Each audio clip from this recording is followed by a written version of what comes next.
I'm Alan Bear. My family and I, we live in central Pennsylvania. We dairy in the Spruce Creek Valley and milk about 1,060 cows. I enjoy that challenge of not always knowing what's going to happen. On a dairy, there's lots of things that go wrong, and I get to problem solve a lot. And it's a lot of fun to work with a bunch of people that are truly excited about their jobs too. So we're winning a Beef Quality Assurance Award today, which is kind of surprising. I mean, we sell milk. That is what our main focus is daily, is to get as much milk as we can. But our second major source of income is beef. So the Beef Quality Assurance Program, doing things right, it all ends up working in favor of the dairy. Over the years, we've done a lot of training with our people. The majority of our labor force is from Mexico. And so we used to do a lot of meetings, milking as a group with a translator, and that just became cumbersome. And then about 3 years ago, Pete asked me if we could purchase this program called Camtasia and do some video protocols. I wasn't sure. I didn't know that this would be a great idea. I mean, we were not having good times on the dairy, right? Financially, it was tough. But as I sat back and thought about it, training people is very important, right? Without good quality people on the farm, we're not gonna make it.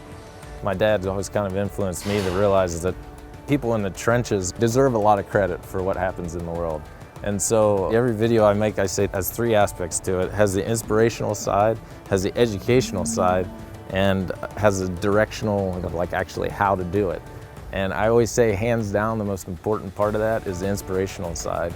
You inspire somebody, they are gonna knock the socks off any goal you set. From a beef quality assurance perspective, guys are coming in and pulling cows and moving them to a parlor 3 times a day. So we've created some videos on stockmanship, proper cow handling, flight zones, how to get cows to move where you want them to go. Injection sites, we have videos now that we can show the needle being inserted to the muscle, what happens when that liquid enters that muscle, and why are we doing it in the neck? It drives home the importance of why you're doing what you're doing, and it gives them a lot more buy-in. The training itself, I think, is helped to boost milk production because guys are now stepping back and thinking, okay, I need to be mindful of how long cows are away from their pen so they can get back to their pen, eat, sleep, and drink. And if we impact any of that negatively, we lose milk. So I think our guys, now that they've seen the videos and they recognize that, that is one of the key things that happened, I think, on the dairy, is our outside crew took a hold of that and said, okay, we're gonna make a change. Today, consumers are driving our market force, and people really wanna know where their food comes from.